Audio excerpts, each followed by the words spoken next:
Okay, so what I'm going to be talking about today is yet another model view controller framework. It is a little bit different in that it's not just front end, it also has support and features for doing things in the full stack. So it's all JavaScript, it's all open source node modules. So yeah, I want to show you how we do this at Lever, where we build our app on top of it. Real quick, just a little bit about who I am. They've already mentioned I help organize the D3 meetup, so I'm really into DerbyJS, a lot of data visualization. Been, just deep in JavaScript for the last few years now. I was trained in applied math and scientific computing, so I come from sort of a science background, and I somewhat jokingly call myself a data alchemist because, let's be real, my job is to turn data into gold. So I won't claim scientist, I won't. All right. So just a few quick words about what we're doing at Lever. So we see ourselves building a complex communication tool. We're trying to build this tool for the hiring process. I will give a short demo of Lever so I can show off the features that we're building, that Derby helps us build. And then DerbyJS is a framework that we're using. It was actually started before the company, about a year and a half, I think, before Lever started, and then we've been building an app on top of it. And then Share.js is another open source module. Joseph's in the house. He wrote it, and we brought him on board to help kind of build a foundation under Derby to do all of our data backend stuff. So I'll talk a little bit about that and show some of what that enables. So what I want to talk about today is some of the problems that we face, the issues in developing an app that we're building, and then the way that we're solving that with Derby. And so hopefully this will kind of inform other people's thinking about how their frameworks can help build their apps, or maybe checking out Derby now that we think it's ready for other people to really try out. So some of the problems that we face are complex user interactions, right? We've gone to the days of simple web forms where we just type out all the data and hit submit and then refresh the page. People want all kinds of sophisticated behavior around them. They won't do anything unless you give them sophisticated user input. We want to sync data between views, so you might have different ways of looking at all kinds of data, and I'll show what I mean by that. And ideally, you don't even have to think about that data being updated in one view and being shown in another. And also, when you're building a communication tool, that's always about collaborating, working with people on the same thing. And so we want to be able to sync the data that you're working on between clients and make that easier to do as well. So I'll give a short demo to highlight some of the features that that we can build with Derby. So I want you to imagine for a moment that you are building a company, a web company. You're sitting on a beach in Hawaii with a drink in one hand and your laptop in another. You want to work with your team to hire some of the best JavaScript engineers. So you ask them to come here today and talk to everybody. But you want to stay on top of this process. You want to know who's being talked to, who's being considered.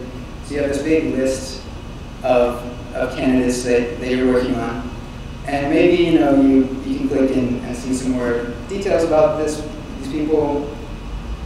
You want to be able to coordinate who's actually interacting with people, who's responsible for a candidate. So maybe I'll change this to my coworker. Maybe you want to see all the people that are coming on site in the near future. So we have all these ways of filtering this list of people that we're working together. And then maybe another way to filter would say, I want to see all the people that are coming on site that Andreas is responsible for, and then the issue update here. So this is kind of managing our data collaboratively. Then we actually want to do some communication. So I'll leave a note, let's say, hey Andreas, what did you think? Let's say, or another common thing we might want to do is actually see a lot of people who are going to schedule for interviews, but let's schedule another one. And I'm going to say, I want Amy and Rachel to go on interviews, check their Google Calendar availability. Looks like that's a good time. Choose time here, schedule them. So there's more stuff, but I really wanted to focus on the collaborating with your teammates, because I think that's a great kind of case study for a problem that a lot of apps are going to have, right? You're going to want to choose from a list of users. And yeah, I really love this quote.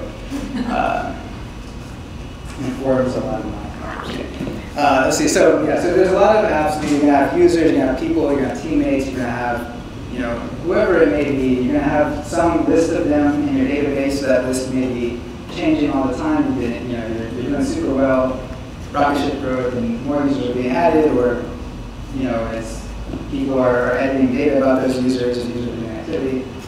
So I think this is a great example where we can look at all the different ways that we're choosing users in our app and the ways that we've built a solution to manage that in components. So one question I didn't ask is, how many people are familiar with web components and Polymer, this emerging standards? Right, so we all know it's a great idea. And with Derby, we're trying to follow that same model. It's not implemented with web components, but it's compatible. So as soon as the standard settles, we'll be powering it with that, at least in the front end. So how do we make this feature that this GIF is doing is like I'm typing a name here, and I showed this, right?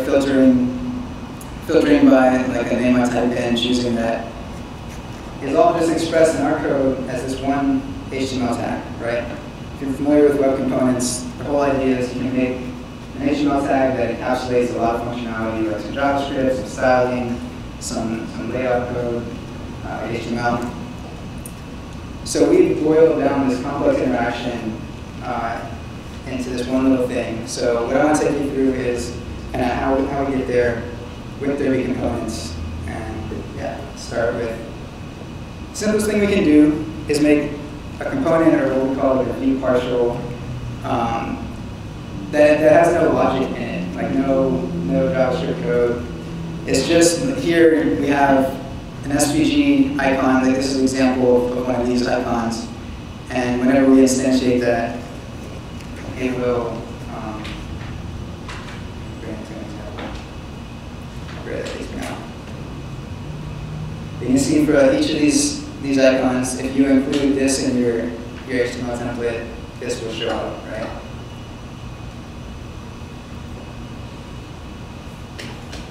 Full screen, nice. So that's the simplest thing we might do. So and all of our components can have a view, and then you can like attach the logic to it. So another thing that we'll want to do, you remember in these autocomplete, there's a little icon next to the person's name. So we call this an identicon, which is something that WordPress and GitHub and a lot of people are using. This is just our particular implementation of that. And throughout these slides, I don't want you to worry about the details of what this code is, or like trying to study it. We're going to open source a lot of this stuff, and we already have some examples that I'm linking to. So I just want to get the concepts across, and then later we can dive into the details if you really want to. So what I want to show here is that we still have a view. It's got some templating logic. Looks a lot like handlebars. We're inspired a lot by handlebars and Derby's templating. But there's also so you can imagine this add user is the user data associated with this identicon, and we want to show the person's initials and some uniquely colored background. And so we're going to have calls function initials given a user's name, or we might give it a class name given the user's ID and their photo URL. These also show photos if you have one. And then up here we have a class, and my excuses, apologies for CoffeeScript, but it does compile to JavaScript. And all of Derby is written in pure JavaScript. Just our app code has a lot of coffee. But we have some functions here, class name, initials, photos. So those are defined kind of in the scope for this identicon, and these two things kind of get attached in the code. It's like one function call to do that. Kind of show an example later. Yeah, so this is kind of the simplest case where you're just going to encapsulate a little bit of logic. These pull out the initials from the name, and then render it. Call it a view function. So you might have some more complex behavior that you want to encapsulate, right? We want to type in this input, and then we want to auto-suggest the potential output given what you type, right? So you want to find Andreas, you type A and D, and then a few options show up and you choose one. So this is just one of the functions I pulled out of that class. Don't worry about exactly what it does, but it is a reactive function. So whenever the value changes, this function gets called. We recalculate the results, we sort them in a particular way, and return those results. All right, I want to show briefly what the suggest looks like by itself in the example. Whoa, you can't see. So here you might start typing, and then it'll filter those things down. And there's a few ways to show that.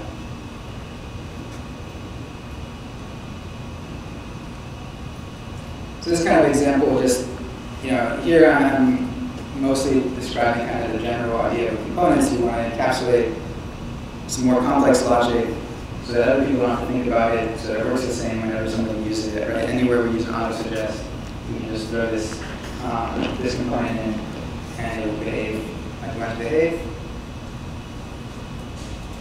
So you may also decide that you want to be able to present this component in different ways, in different situations. You want people to be able to pass in some options, and like the component will present itself in a few kind of preset ways. And here you see some, again, like a little bit of logic in the template, else, if, and else, and rendering a button in one case or auto-suggest in the other, and that let me show here.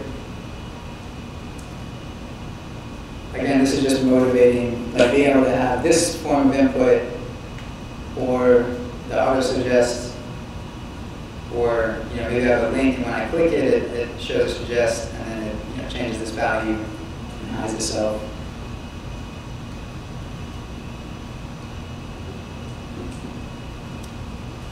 So again, just encapsulating a bunch of work into one easy-to-use piece. So now I've done it both on the code side and now on the layout side. So now we can get a little more crazy, I guess. You can say, oh, I want an auto-suggest that when I choose things, it adds multiple instances of whatever I choose, and I can remove them, add more, like it won't have the same one. And that kind of thing happens in multiple places in the app too. So this multi-suggest is just, that's ugly right now.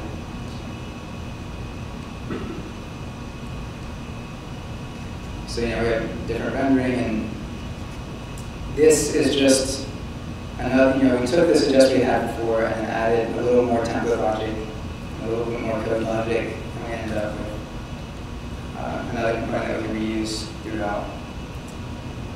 We won't really focus on the code for that, but we'll be able to check it out later.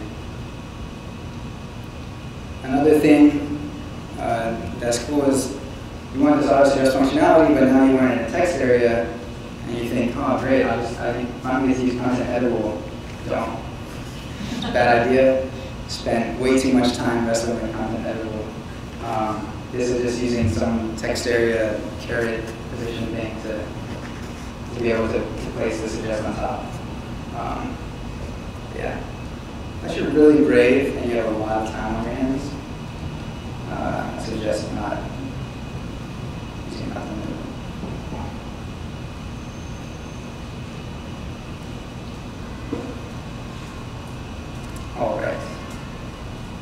So I want to, before we get into the next problem, bring it back to the demo and just remind you, like, so we have, a user, or sorry, not a user, I'm just teammate here that we want to choose in this way by clicking on a drop-down menu, and maybe we also want to type it in. Down here, when we did this, right, this was the auto-suggest, so this is the combination of a picker component and suggest component to make a user picker component.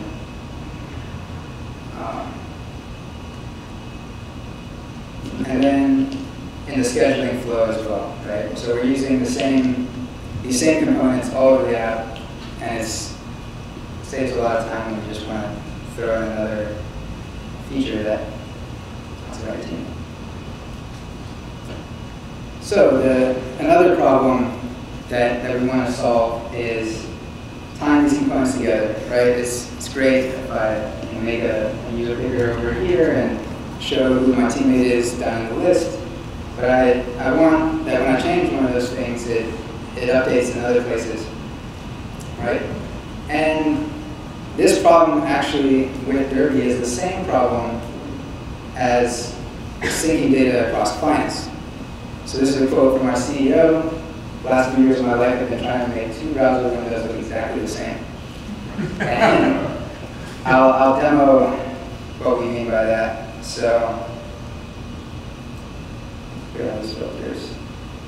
So I'm logged in as my coworker Andreas, who's our visual designer. We're using the app looks as good as it does.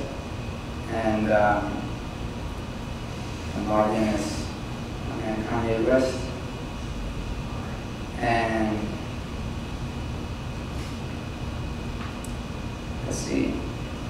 So Andreas and I are both looking at this person. Might decide that, I want to take over. That changed here. Of course, you couldn't see it over there. So maybe someone put their name in wrong, right? So it's actually that. So then it syncs up all these places, right? Also, just for fun, like why don't I apply? I guess I should have done that.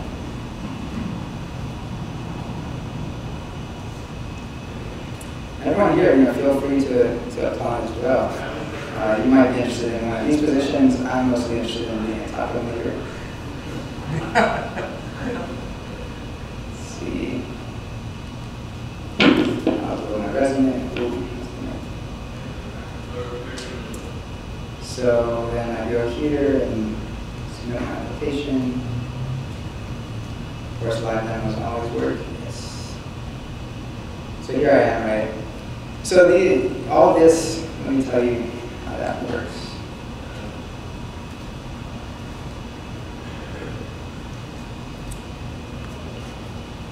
So Derby, the library of Derby itself, right, is its own node module. It's kind of this templating language, component system, and its model, right, the model in the view controller part, is actually another node module called Racer.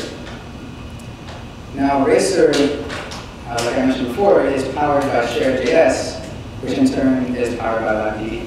So each of these are their own open source JavaScript modules. Shared.js, and actually one of the submodules, provides this operational transform, which is the algorithm roughly behind the Google Docs and Google Wave technology.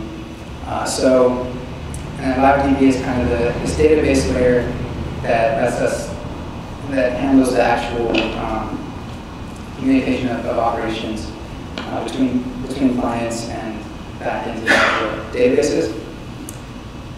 So you can check out any of these on their own. I'll post the slides in the meetup comments so you can look deeper into it. But yeah, all these kind of build up so that really when you're using Derby, you can just interact with Racer and doing like model.get, model.set, much like you might in Backbone, except for that it's all synced up for you over browser channel or WebSocket soon. And that. So I do believe I have some time to show like a demo that we've already put open source. It's much simpler than our app, so I think we can kind of like try to bite off a little bit of technical pieces. And it's built from components that are also already open source, so you can go home and play with this. You can actually go to this link right now with me. Again, fearless with the live demos. And play. Sorry for that weird port number, it's 8080. It's just like, someone messed with something. I don't know what you have to have bars here. Should work on the phone too. DerbyJS.com. All right, so let's take a look at what this produces, what it's made out of, and how it works. Okay.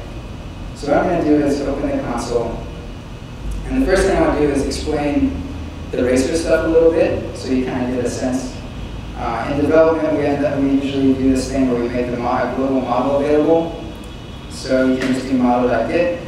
Oops, let's do that. All right. So I want to pull up the code for a second.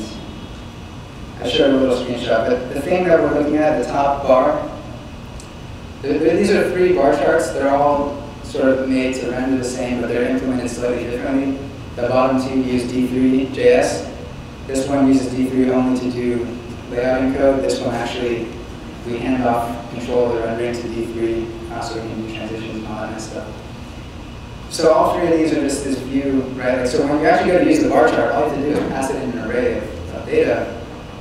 And so here we're passing in the same data to, here we're passing in the same data. Widgets.data.food, just arbitrarily named stuff. And that's what you guys are manipulating and what the chart gets. And we also pass it over with an height. So widgets.data.food, we see here's a JavaScript array, just value in it. And yeah,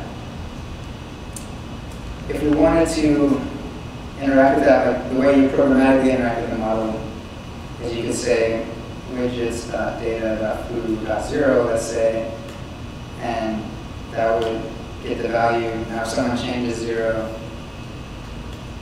right, it's a different value. We can also set this to like 100. Oops, so that's set to 100, bring it back down. So this is the kind of API you use from the code to update your data. You can set entire JSON objects. You can set just partial paths. Like I said, very similar API to Backbone. And then you bind that data in the view. So as an example of that, and we saw this, but that's not very illustrative. So the sliders that we see, right, it's very simple actually. Just loop over your array, right? So we give it the path. Each is just our syntax for for loop. You can get the data element and the index. Our convention is to use a little hashtag to name these variables, and then we can render them out with the so we have just an input type range that's bound to the value. And by default, everything in Derby is live bound, right? So any model that you're bound to your template, if you change that model, it'll change the view. You don't have to make the model connected to the internet.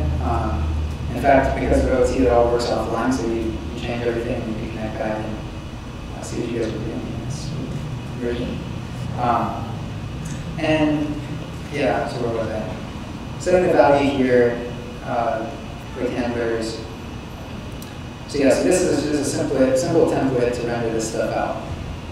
And when you click on this, right, it calls page.add, which in the code is simply, we define a function that will actually push, model.push a random object onto our array.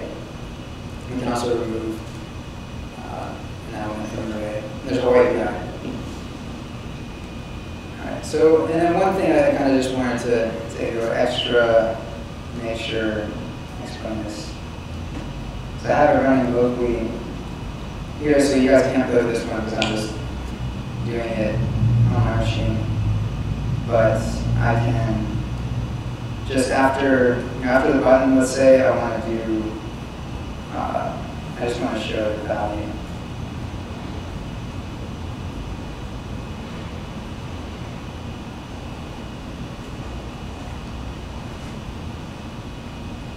Oh, maybe I shouldn't make it. So now the value, and like I said, it's all back bound, right? So just as I interact, that changes.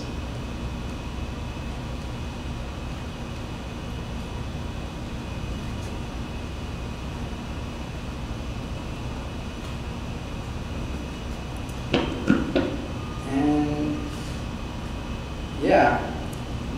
So I just like to encourage you guys and gals to check out our community. We've been using Derby in production for the last year and a half. We've really iterated hard on it. And I think, I never asked how many people were aware of Derby before they saw this meetup. So we have a handful of people. Yeah, so when we came out, there's a lot of comparisons to Meteor, and then we kind of fell off the radar because we were hunkered down on building the business. And now that we've tested it in battle, hundreds of companies using us in production, we think it's ready for the people to try. So we're revamped the website. We're working on documentation for open sourcing components to try to get people to be able to play with it. So we have a meetup coming up at the end of September where we'll talk more about it and maybe announce some of those open source things, and you should follow us on Twitter. So yeah, I think I'll stop here and save a few minutes for questions.